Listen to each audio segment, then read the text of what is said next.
What's up, guys? Back for another episode of Garage Talk. We're here to just, talk about everything that we like to talk about realistically and just shoot the shit. So today we're going to talk about what do we even do? Bronny James and Lebron James. We're going to talk about inflation. And we're also going to talk about who contributes to mine and Sam's success. First and foremost, I want to talk about what this guy does. Because I really don't know what he does. They make it sound like they're the only people that keep the deal together, but I don't know what they do, so realistically. So why don't you tell the people what you do? So I'm the money behind everything. So I'm the person who funds the deals that you want to get funded. You don't fund shit. I fund everything. Yeah, my my pull-through ratio is amazing. But, just out here, bro, pre-approving clients. Make sure you pre-approve them the right way. Doing the due diligence, ordering credit, looking at assets, and just putting, the clients in a good spot to actually know if they qualify or not. But yeah, man, I fund the deals, bro. I'm the money behind it. What do you do? You fund the deals. Who brings you the client? I mean, listen. Who brings you the client? Just a question, bro. It's consumer focused right now. Who pre-screens the client? You or me? A good agent will pre-screen the client. So I'm pre-screening clients. I'm sending them over to you. Okay, that's I'm showing them. Let's say I'm showing them on average 12 to 15 houses. So all that gas, all that mileage wasted, and all that time wasted while you're still sitting on your ass waiting for a purchase agreement to come in. Yeah, see, the difference between me and you is I asked a whole bunch of questions, make sure I do it the right way. You ask 3 questions, you're like, hey, this guy's qualified. Yeah, but okay, so you do it the right way. So in the beginning, you're working kind of your ass off on it. Would you say you're working your ass off on it? Yeah, I'm definitely working my ass off on it, to be honest with you. Okay, what if it's a grade A client, W-2 client, been working for 2 years? All right, it's easy as fuck. Okay, then. So we pre-screen them to kind of do that. So come on, bro. For sure. You guys don't do shit, bro. Let's be real. Bro. Okay, what do you do? Bro, I'm a therapist. I'm a realtor. Okay. I'm a taxi. Some of the times, when you're dealing with clients who really like to engage a lot, you want to sit them in your car and you want to drive them around. I'm a chauffeur, taxi chauffeur. Yeah. Same thing. Let's see, what else do I do? So you're telling me if I download the Uber app, I'm a financial advisor for certain cases because you got to explain to these first-time home buyers. All right, listen, you have utilities, you have all the necessities that you need, the groceries. You're gonna still be paying your car insurance. You're gonna still be paying your car payments. So we try to incorporate all those into the mortgage payment. There's so much more to making their monthly mortgage. So why are you payment. doing that when that's my job? That's something that I should be doing. You should be doing it, but the client probably trusts me more because the client came from me. Here we go with the trust this, who trust that. Yeah, trust factor, bro. You know about the trust factor. The trust factor. The trust factor, bro. That's who it is. That's the branding, bro. This is who it is. Yeah, man. Yeah, bro. You got. So you're an Uber, basically. Yeah, 100%. Okay, 100%. I'll do. To be honest with you, I'll do whatever it takes to get us both paid. Listen, I know, I love it, and at the end of the day, we're helping families. So let's talk about this. Let's say you weren't in this business. You weren't doing mortgages. You weren't helping out people. What would you be doing? What's the thing that you would be doing? Bro, I was just talking about this the other day with the people on the team, and I'm like, bro, if I'm not doing mortgages, like, what the hell am I doing? I don't. I'll be homeless.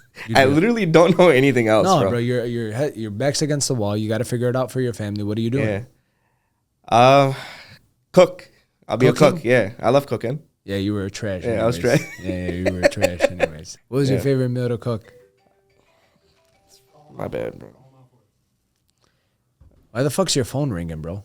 Huh? Why's your phone ringing? I don't know. Put that shit on silent, bro. I fucked it up. What's wrong with you? What's your favorite meal to cook? Bro, honestly, a badass chicken sandwich. It's like it's bro, top tier. You picked me the most basic fucking thing. It's not most basic. It's when you're doing it from scratch, or you're making the sauce yourself. You're adding all these ingredients to it. It's different than where you just go out and you go get a chicken sandwich. Bro. Basic. I'm not Eureka over here. Yeah, Eureka. What are they doing? Crispy chicken sandwiches. Crispy chicken sandwich. Yeah, it ain't that serious. It ain't rocket science, bro. Let me tell you.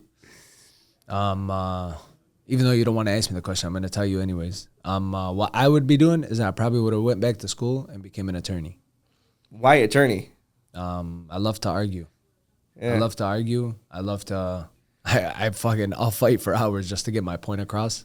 even though I know it's gonna invalidate the subject, and I know people are gonna look at me and say, "Bro, I'm never gonna agree with you. So just stop trying." No, I'll do it all day. Okay, like so if we be a sat bad here, attorney. if we sat here and argued about LeBron James and Michael Jordan, I will put the statistics out for you to never assume that LeBron James is better than Michael Jordan. Yeah, listen, I think LeBron James is the best talent, but then Michael Jordan has had the best career, in my personal opinion. No, that's because how many championships are we talking? For comparing 6-4. LeBron and 6-4.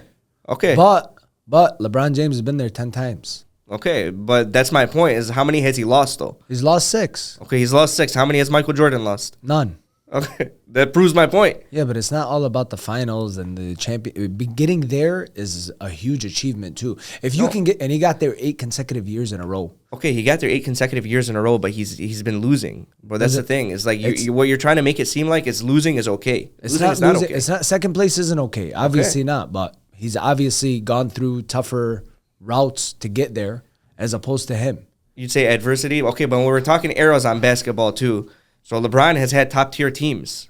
So we can't say that Michael Jordan's also been playing with top-tier teams too, because it's comparable. All right, you know what, bro? You're wrong. Anyways, doesn't fucking matter anyways. All right, bet. You're switching the topic. You're trying to tell me Michael Jordan is better than LeBron James. Wash your ass. Anyways. Listen, in some certain areas he is, but anyways, keep going. No. Yeah, my man. So anyways, talking about basketball, how do you feel like Dalton Knecht feels that he was the first-round pick, but the second-round pick is getting more attention than the Lakers? I don't think it kind of hurts him as bad as everybody thinks it does. You know, the kid's going to deal with adversity regardless through the league, and within guys out of the first round become busts a lot of the times anyways. You know what I mean? So either way, the kid's getting Bronny James is getting a lot of attention. Obviously, he wasn't that good of a college basketball player. He went through cardiac arrest, and obviously he just, obviously that season, he took the first 8 games off of the season, didn't build as much chemistry, got decent playing time, but was more of like a defensive player more than he was offensively. So stats won't show what he's really capable of. But I think Dalton Knecht was the steal of the draft, of the entire draft. Okay. And obviously he's not going to get enough face for it because LeBron James' son is just came out of the second I was literally just going to ask you if LeBron James, like, the name being James, and then you got Bronny James, his son. Yeah. You think that took a big role into how he got drafted in the second round for the Lakers? Oh, yeah, absolutely. That has a huge role, but that's just like anybody else who's getting... Who the fuck talks about a second-round draft pick? You're right. I agree. Who talks about him? Nobody does. Right. So we wouldn't be talking... Tom Brady wouldn't even be in discussion if Drew Bledsoe doesn't get injured. He was the 199th pick. You know what I'm saying? So it's like... And then you got Tom Brady right now. And then you got Tom Brady right now, who's the GOAT. He's the best. He's the best. Listen, okay, Aaron Rodgers is the GOAT, but anyways, keep going. Yeah, my man. Man, that's horrible, bro. I can't believe you'd put Aaron Rodgers out of all people. Aaron Rodgers is my GOAT. Yeah, my man. He's going to tear his Achilles. First game of the season. But he's getting all this attention because, obviously, listen, he's earned it to a certain extent. The kid holds himself to a high standard. He does everything right. He was great in school. He does everything right. He's a hardworking individual. So I don't want him becoming the second round draft pick. Obviously, LeBron had a lot to do with it, but I don't want to say that that's the full reason why he got drafted. Sure. I would say it's probably about 70%. Let's say. Yeah. No, man, I'm super excited to see them play together and kind of see where the season takes them. That's sick, bro. That's sick. The last dad and father duo we've ever seen was, I think, Ken Griffey Jr. Which is, oh my God, I don't even know how long ago that was. Yeah, it was a minute ago. But I think that was the last father-son duo that we've seen in the NBA, right? No. That's baseball. That was in the MLB. It's never happened in the NBA. This will be the first time. Oh, I didn't know that. Yeah. It's sick.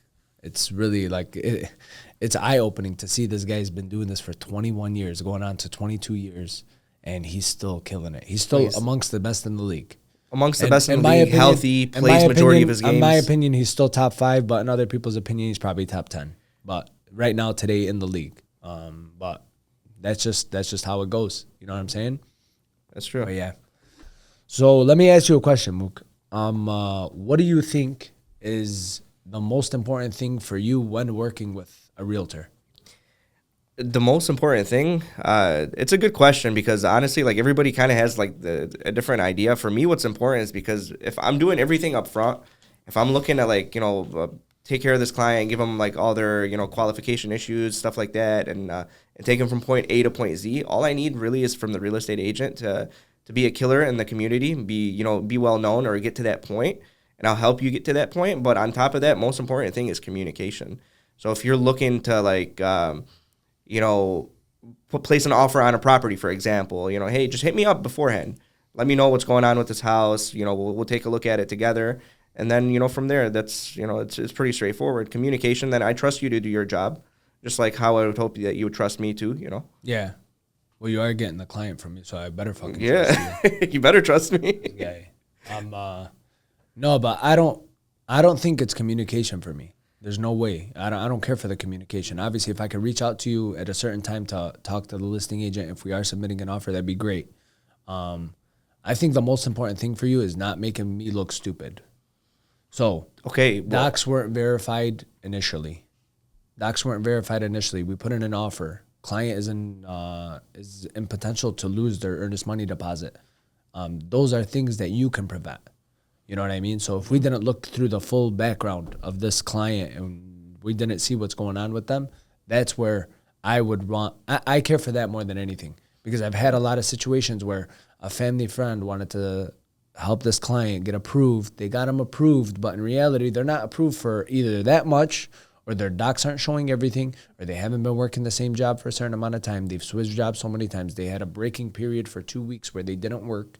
And, those things are what underwriters look at. Yeah, I mean, you got to know your guidelines. You got to know your stuff. Absolutely. So I think that's the biggest thing for me, is making sure that all the guidelines and everything that we need to cross off for the underwriters to review is gone before it even goes to underwriting. So that stuff, like doing it up front, obviously, is absolutely important. I mean, that's what I do. But because I see what you're saying too, is a lot of real estate agents, they'll come to me. Mind you, I want to tell you something. When you guys are pre-approving these people and they're coming out and they're not fully qualified, and I'm sitting here showing them houses. Well, you're wasting your time. I'm driving around. Forget the time. I'm wasting money.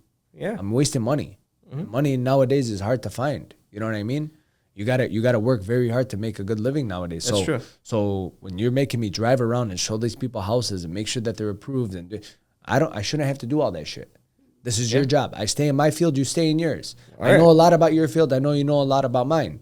But in reality, these are the things that I stress about more than anything, because I don't want to look stupid in front of another listing agent. That deteriorates my relationship with that person. Right, and that's to kind of circle back on what we were talking about earlier. I mean, that's why I said communication is the most important thing to me. And then I followed up with it's the trust. Like, I trust you to do your job, and you trust me to do my job. You know what I mean? So and a lot of agents do come with me. They'll come to me and they'll have like a client that's pre-approved, and I don't want to say the name, but you got the Big Red Machine in downtown Detroit. Obviously, you know who I'm talking about. Other people are going to know who I'm talking about. And they pre-approved, and everything is all nice and dandy, and they're about to go place an offer. And then I end up taking the application. It's like, hey, they weren't pre-approved at all. We got them to that point, add a cosigner or whatever we had to do to get the loan to work. We did it. But if they were to place an offer the way that it was structured, it would not have worked. So I see what you're saying about the time piece. I think it just depends on who you're working with and who you're in business with. And as long as you're in business with the right people and people are doing right by you and right by the client, I think we'll be okay. But those are my main things. Those are things that I can never go. So long story short, stay in your lane. Fuck yeah, stay in your lane. You better stay in your lane when I'm working with you. Shit, dog. So Mook, let me get your opinion on something. So, why are the interest rates so high? And what do you think? Do you ever think they're gonna come down? Do I think that they're gonna come down? I think they're gonna come down, but I don't think that they're high right now. Why don't you think that they're high? Because if you're looking at it from a historical perspective, the interest rates have been steady around 4, 5, 6%. So we had a couple good years back in 2019 from 2019 to 2021, late 21. It's we've seen rates in 2, 3%. Sometimes, you'll get them in the 1% at the time. And it's people got so used to an interest rate so low that they forgot about what's normal in this economy. And I don't think the interest rates are as high as people think that they are. Okay. I think we're in a healthy market right now. Give or take the inventory, but I think we're in a healthy market. It's just people are in shock. Do you think without the inventory being as low as it is, do you think we would see better opportunities out there? I think the opportunities will be like how they used to be. Because right now everybody's perspective is like, oh, well, the interest rates are going to go higher, or sorry, the interest rates are going to get lower. And then, once you're placing an offer on a house, because it's more competitive, you're overpaying for the house. One, that's true. I mean, it's a thing, right? But also, that's always been the case. I mean, when was that not the case? Yeah. Right? So, yeah, but with inflation, with the way everything is going on with inflation, obviously prices are going up on a lot of other things other than homes. You know what I mean? Yeah. So I think that's something that's really killing our economy, killing the people. Obviously, we're in more debt than we've ever been in our entire lives, and it's getting pretty hard out there for a lot of people. So, what do you think? What do you think can change this? That question stumps me. How can we change inflation? I don't know. But what I do know is that inflation is at an all-time high right now, and it keeps going up. It's trajecting to go upwards. And then on top of that, Detroit, the city that we theoretically live in, it's one of our biggest cities in Michigan. Detroit was bankrupt not too long ago, back in 2008, and now, so it's actually interesting. It's okay. Here we go. So it's actually interesting. I can't say interesting anymore. What the fuck? What he's trying to say is Detroit is the most overpriced city to live in. So it's been on an upward trajectory since 2008. So that's what he's been trying to say. I'm sorry, Mr. Mr. Mortgage over here. Mr. Lender, man, can't fucking say a simple sentence. But that wasn't scripted, by the way. I'm just letting you guys know.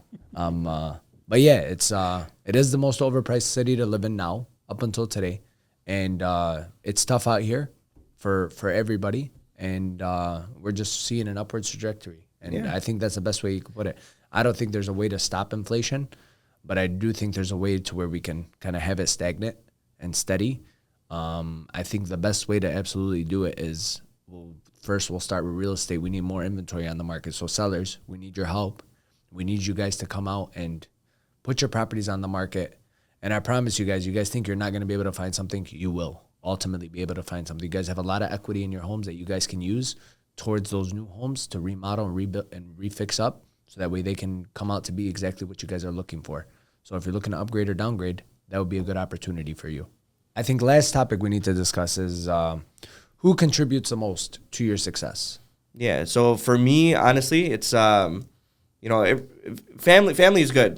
Family is good, and having the people around you that are going to be able to support you is very important. But work-related items is hands down, it's John Haddad. Okay. John Haddad's been on my side, been in my corner. He's an all right dude. He's all right. He has his moments, but he's cool. Still, I don't know, man. He's cool though. Yeah, he's a pretty cool guy, man. It's like, but you have him in your corner, and then just seeing the stuff that he does on a daily basis, and be able to hear him on the phone and see how he talks to people. It's those are things that I try to implement in my own business. He's very important to, the success that I've had so far. That's good. What about you?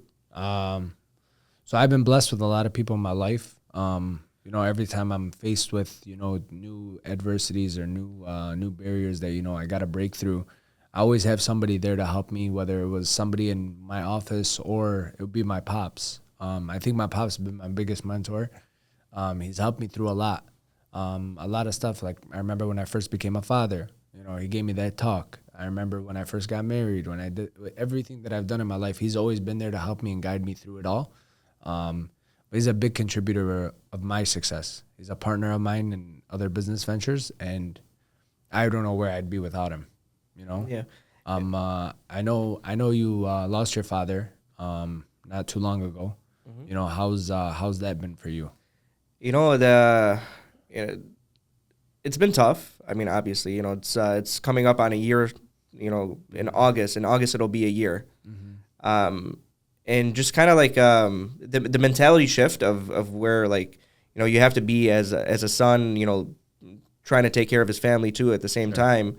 I got to take care of my mom. I'm of course basically the head of the house now. Yes. So it's that mentality shift from going to hey, I'm a little bit carefree because you got your dad around and stuff like that, and to kind of transitioning over into like, okay, like here's what I need to do on a daily basis to get to where I need to be. So that way I could take care of my people and my family and everybody else in my corner. I think you're doing a great job, though. I think you're doing a great job. You know, I appreciate it's something tough to go through. You know, losing one of the biggest role models in your lifetime. Yeah. You know, but thank God, you know, you're here today.